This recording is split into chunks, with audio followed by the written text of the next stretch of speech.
Bom dia, alunos, tudo bem? Hoje nós vamos estudar o livro Produção de Texto, tá? E nós vamos tratar da intertextualidade, que é o diálogo entre os textos, que está na página 102. Tá? Então, olha só, a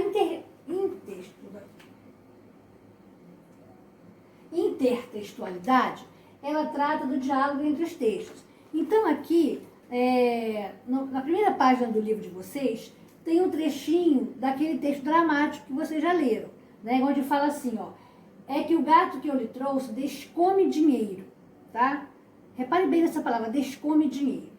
Então, como eu falei, que a intertextualidade é o diálogo entre os textos, todo escritor, quando vai escrever um texto, ele pesquisa, né, vários outros textos e ele escolhe o que ele vai querer escrever. Então, o autor desse texto aqui, que é o Ariano Suassuna, quando ele foi escrever esse texto do Alto da Compadecida, ele pesquisou um outro texto, que é o cavalo que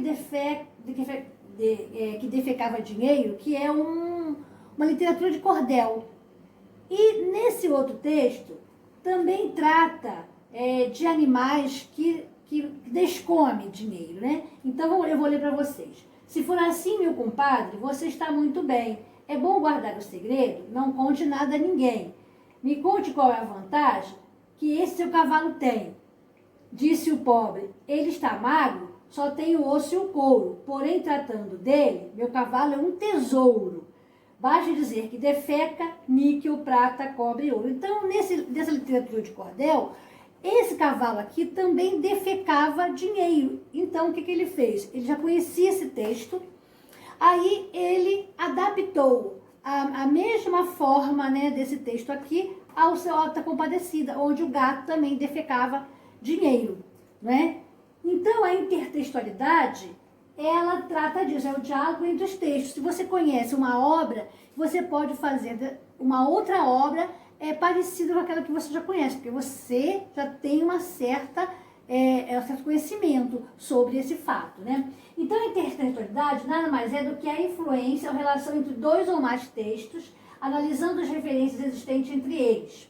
Então, aqui a referência entre esses dois textos é que no primeiro o gato descome dinheiro, ou seja, defeca dinheiro, né? E nesse outro texto o cavalo também defecava dinheiro. Tais referências podem ser notadas de formas explícitas ou implícitas. Explícita quando você já conhece outras obras, tá? Que faz essa relação, esses diálogos. Quando você não conhece, ela passa a ser implícitas, né? E representadas sob diferentes formas, seja elas auditivas, visuais ou escritas. Então, as relações intertextuais. Você pode ser estrutural, que está no gibi, né? O gibi também ele faz muito disso, né? Copiar algumas coisas de outros textos que nós já conhecemos. Matemática pode ter o mesmo tema, e referencial fazer referências a outros textos também. A intertextualidade é verificada em músicas, propagandas publicitárias, artes plásticas, dança, entre outras manifestações. A vantagem da intertextualidade, desde que utilizada da forma correta, é o enriquecimento textual por explorar o tema tratado de forma mais aprofundada. Então, isso quer dizer o quê? Quando você já conhece um tema, no caso aqui desse tema aqui, desse texto, por exemplo, o Ariano Suassuna já conhecia esse texto. Então, ele fez o gênero dramático mais aprofundado em relação a esse que já conhecia, né? Ademais, serve para comemorar algum acontecimento, relatar um fato histórico, descrever a cultura de um povo ou de uma personalidade.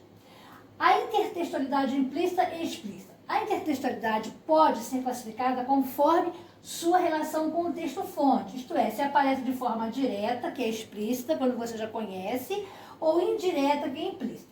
Veja mais detalhes. Implícita. Não é facilmente identificada pelos leitores, exigindo recorrer a conhecimentos prévios para compreender o conteúdo. Por isso, não estabelece relação direta com o texto-fonte, nem elementos que o identifiquem. Então, por exemplo, quando você tem uma redação, e você vai escrever uma redação, se você já conhece o tema, é fácil de você desenvolver a redação. Agora, quando você não conhece, você vai ter que pesquisar em outras fontes para você poder escrever aquele tema. Então, aí é o caso que é a intertextualidade implícita. Você tem que recorrer a outras fontes para você conhecer. Explícita. Os leitores identificam a intertextualidade de forma rápida por elementos de relação direta estabelecida com o texto-fonte. Não exige que haja dedução ou algum conhecimento prévio para a compreensão. Então, isso aqui quer dizer o seguinte, né? Se você tem um tema da redação e você sabe tudo daquele tema, sabe escrever, você vai desenvolver aquela redação de forma rápida, né? Essa é explícita. Agora, quais são os tipos de intertextualidade? Ela pode ser uma paráfrase, que é a recriação de um texto que já existe mantendo a mesma ideia, porém utilizando outras palavras. O objetivo é reafirmar as ideias do texto-fonte, porém com estrutura e estilo próprio. Você não pode copiar o texto. Você tem que escrever aquilo que está no texto, mas da sua forma, da sua maneira de escrever. Vamos ver aqui. Por exemplo, ó, esse é o texto de Paulo Leminski. Confira tudo que respira, conspira. Agora você vai colocar esse mesmo texto de forma que seja você que escreveu. Então, Paulo Leminski já nos alertou para conferir, pois tudo que respira, conspira. Então, tem tudo que está aqui, mas de uma outra forma, tá? Aí você pode fazer isso na sua redação, tá? Você pode fazer, copiar alguma coisa, mas mudando algumas coisas, mas colocando a mesma coisa que está aqui. A citação é a cópia de outro texto. Normalmente, a citação é inserida em itálico ou entre aspas. Se você quer copiar alguma coisa que alguém já falou, você tem que colocar ou em itálico ou entre aspas. Tá? Paródia. A paródia, você também pode colocar o paródia, que é a crítica e ironia. Minha terra tem palmeiras onde canto sabiá. As aves que aqui gorjeiam não gorjeiam como lá. Nosso céu tem mais estrelas, nossas várzeas têm mais flores, nossas bosques têm mais vida, nossa vida mais amores. Então, se você vai colocar uma paródia, tá, da sua redação, você tem que fazer ela de forma crítica e com ironia. Aí, é a paródia parecida com aquela que eu coloquei da palmeira. Minha Dinda tem cascatas onde canto curió. Não permita, Deus que eu tenha, de voltar para Maceió. Minha Dinda tem coqueiro da ilha de Marajó. As aves que aqui gorjeiam não fazem cocoricó. Então, o Jô Soares, ele fez uma paródia a partir da Minha Terra Tem Palmeiras, onde canto sabiá. Tá? Se você fizer colocar uma paródia na sua redação, você tem que fazer dessa forma. Fazendo uma crítica, uma ironia, a paródia verdadeira. Aí tem a epígrafe, que é uma citação que se coloca no princípio de um livro, o poema, o conto, o capítulo, etc., servindo de resumo para o assunto que será abordado e, além disso, apresentando o sentido e motivação da obra, que é o mote. Então, aqui tem um exemplo de epígrafe, tá? A única coisa eterna é o céu, tá? Geralmente aparece sempre no princípio do livro, tá? Bom, isso aqui foi só para você ver o que é uma intertextualidade, né? E aí você vai fazer as páginas 102, 103 e 104 do livro